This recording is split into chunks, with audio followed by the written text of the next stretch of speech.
The LA Times thinks it's just neato that Mick Cronin trashes UCLA players. St. Kahwi of Moreno Valley leaves the Clippers to join his already evacuated family. And UCLA football fortifies its offensive line. Good morning. I'm James. This is your daily dose of sports and snark for the greatest sports city in the world, Los Angeles. This is the faithful Angelenos morning report. So it's January 9th, 2025. Morning out in Portland. Yes, it only takes 3 air fresheners to dissipate the scent of urine from the sidewalk. And that's nice. It's really quite lovely when you think about it. But let's start off our day right by talking LA sports. And if you like being in the know about LA, clickety-clack the like button. Clickety-clack the subscribe button. There's a notification bell. Hit that. It'll let you know when we drop new content. Sharing is caring. Let people know we exist. And by all means, comment. Now, before we go through the news and notes, look at the scoreboard. Denver 126, Clippers 103. Gee, I wonder if they could have used St. Kahwi Leonard of Moreno Valley last night. Norman Powell scored 30 points. He was the only guy on the team to score more than 16. The Kings' home game versus Calgary was postponed due to all the fires. Obviously, makes all the sense in the world. Indiana 82, USC basketball 69. 4 Trojans score in double figures, led by Wesley Yates with 18, but the Trojans, they're just 9-6. Meanwhile, today, Charlotte's at the Lakers at 7:30. At least we think, for the moment. The Lakers are just 2-3 since the Dorian Finney-Smith trade, by the way. They've also dropped from 4th to 6th in the Western Conference. Let's get to the news. Does ripping your players in public work? The LA Times is arguing that in the case of UCLA coach Mick Cronin, hell yeah. Now, history tells us otherwise. You know? Dissension in the locker room. Players deciding not to want to be there anymore and checking out. So you're wondering maybe why the LA Times would think that way. Well, it's because for a scribe, trashing players makes for controversial copy. And controversial copy is what helps you keep your job during the next round of layoffs. If you recall, Cronin said his players were soft and delusional in the wake of getting their fannies paddled at Pauley Pavilion to Michigan. If you recall, the Wolverines a couple of days earlier almost fell to USC over the weekend. Now, that doesn't imply that the Trojans are on the cusp of greatness or anything, but UCLA had something to play for. They were a top 25 ranked team. Nevertheless, Dylan Hernandez of the LA Times is claiming that it's irrefutable that Cronin knows what he's doing. Oh, really? Does he? Because then Hernandez seemed to build a case where he refuted himself. Hernandez claimed that despite last season's team not making the NCAA tournament and finishing with a losing record, yes, the Bruins improved over time last year thanks to Cronin's methods of public shaming. Why would you write that? They kept losing. They didn't make a run in the last Pac-12 tournament. They bowed out super quickly.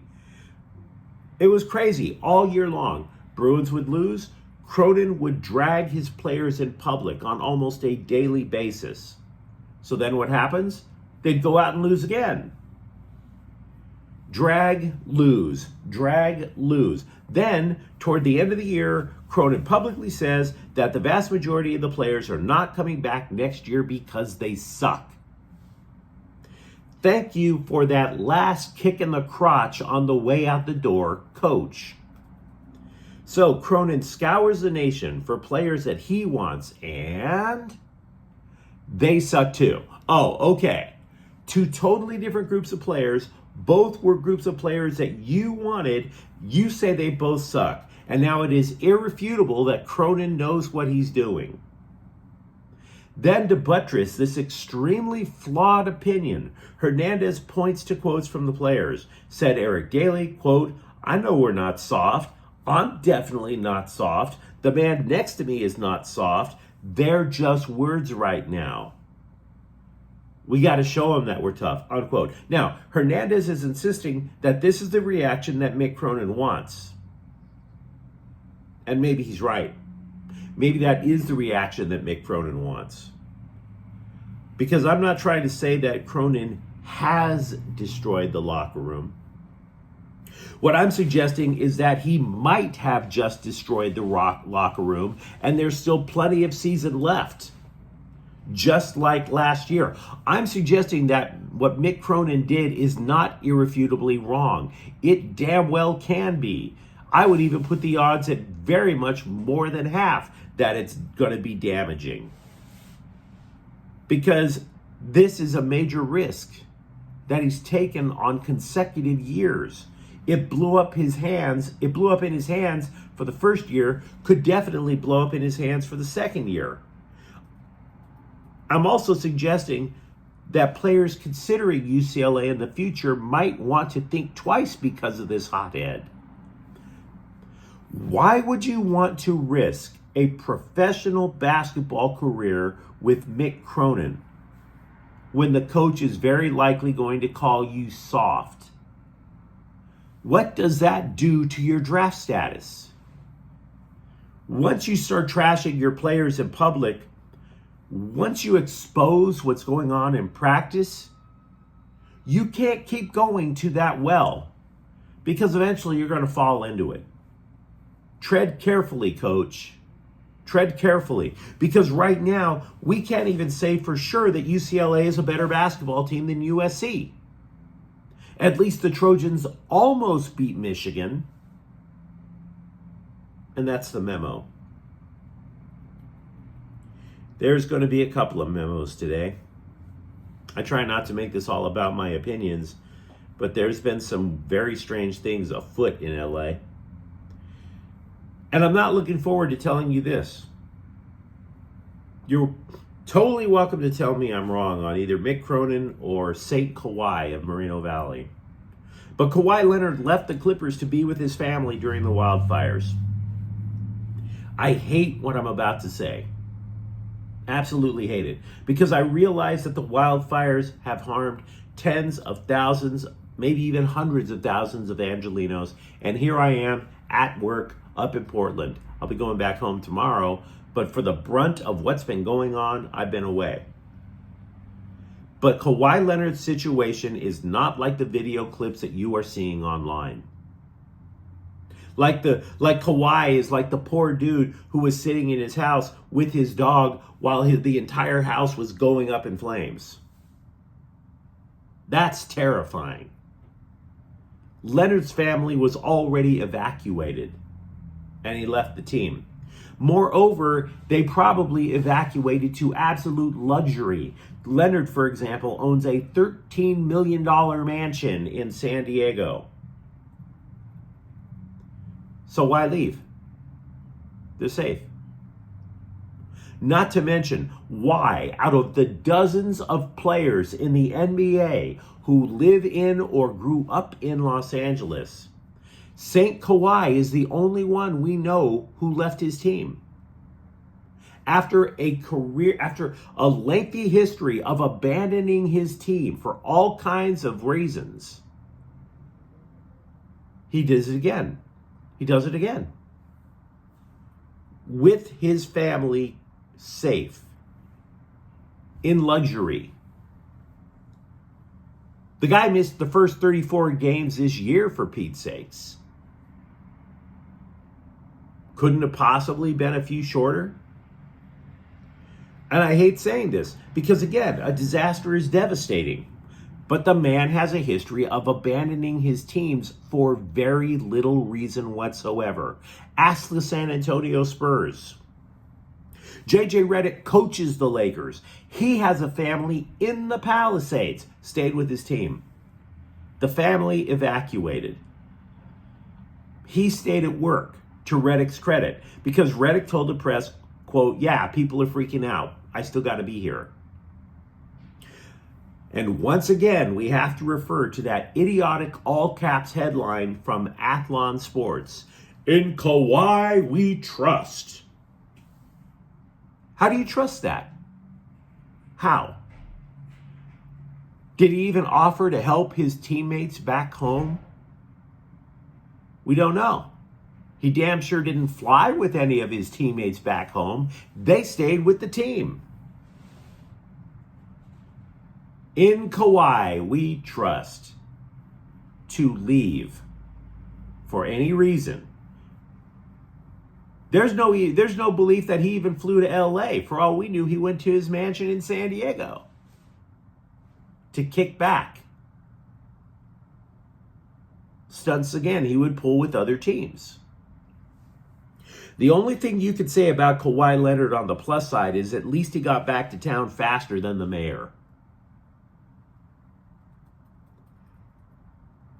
Speaking of the wildfires, if the wildfires are not contained sufficiently from Monday night's playoff game with the Rams in Minnesota, it will be shifted to Glendale, Arizona. UCLA football continues to replenish its offensive line. They've added 2 linemen this week. Former Jacksonville State offensive lineman Caden Arnold went to the socials to say he was a coming across the continent to play. That was a day after the Bruins also earned the commitment of former Arkansas offensive lineman Tykeist Crawford. And while I don't know a whole lot about that, what I can tell you is Arnold is most likely to be a reserve. The upside for him, he's no longer in Jacksonville. Trust me, been to Jacksonville. Nobody realizes Jacksonville has either a college or, for that matter, a football team. You have to be reminded that the Jaguars exist. And imagine how shocking that conversation would be. Somebody tells you that Jacksonville has a football team, and you're like, really? And then they follow it up by saying that they have a college too, and you're like, get out of town. Now, this matters to Deshaun Foster anyway, because one of the things the coaches noted was that lack of depth on the offensive line really cost the Bruins in the fourth quarter of football games last season. Eli Apple is coming off of injured reserve. He injured his hamstring in week 12. He could be approved to play in Saturday's wild card game over in Houston. I'm not sure that's a great idea, though. The last time I saw Eli Apple in an NFL playoff game, Cooper Kupp gave him third-degree burns in the fourth quarter when the Rams won a Super Bowl. In cultures, many cultures, chanting mantras has been cited not just for their religious benefits. They've also been cited in studies to relieve anxiety, to improve your focus, to give you a spiritual connection. So once again, I ask you guys to light some incense, sit in the lotus position in a quiet place, and repeat softly, I cannot trust the foreign soccer press. I cannot trust the foreign soccer press. Because a couple of days ago, I noted that the foreign soccer press reported something suggesting the Galaxy were about to land a Brazilian midfielder named Igor Jesus. And I was telling you guys, aside from the fact that it's cool that they could add a guy named Igor, to take the report with a grain of salt. Why? Because you can't trust the foreign soccer press. You can't. That same reporter 2 days later came to Twitter with his mea culpa. Igor Jesus isn't going to the Galaxy. It's probably LAFC. So well done, scribe. Golf clap. Golf clap. Couldn't tell the difference. Nope. The 6-time champs and the other team that won a champs, both fan bases despise each other. Accuracy was kind of important, but nope, couldn't figure out the difference. Blue and gold, black and gold, nope, no idea what the difference is. It's a colorblind society. Igor Jesus could go either direction. Now, as for the player, and we still do not know if this report is true because you cannot trust the foreign soccer press. It would make more sense for LAFC than the Galaxy. The move did not seem to make a lot of sense for the Galaxy, because even after trading Gaston Brugman and waiting for Ricky Puig to regain his health, the Galaxy midfield is actually pretty damn strong. LAFC, meanwhile, lost a lot of talent in the midfield. So if this is true, the dude could start immediately.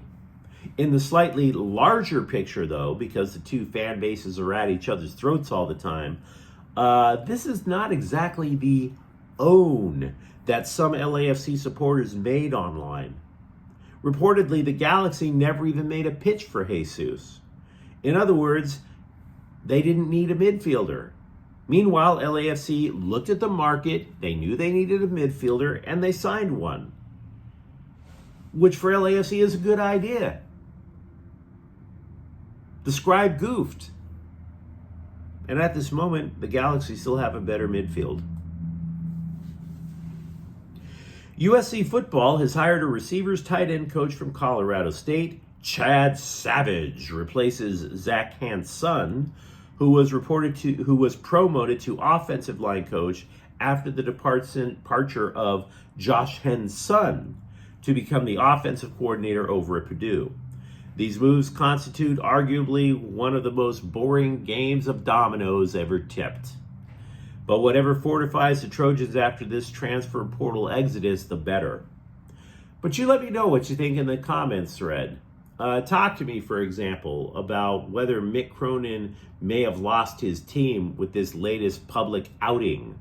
And for that matter, are you cool with Kawhi leaving the Clippers, the only NBA player that we know who did leave due to the LA fires? And if you enjoyed the content, don't forget to subscribe to Faithful Angelenos. We're talking LA sports every single day here. Thank you for watching. I'm James. We'll be back tomorrow. Faithful Angelenos is a Kian Cortel Queso production. Take care.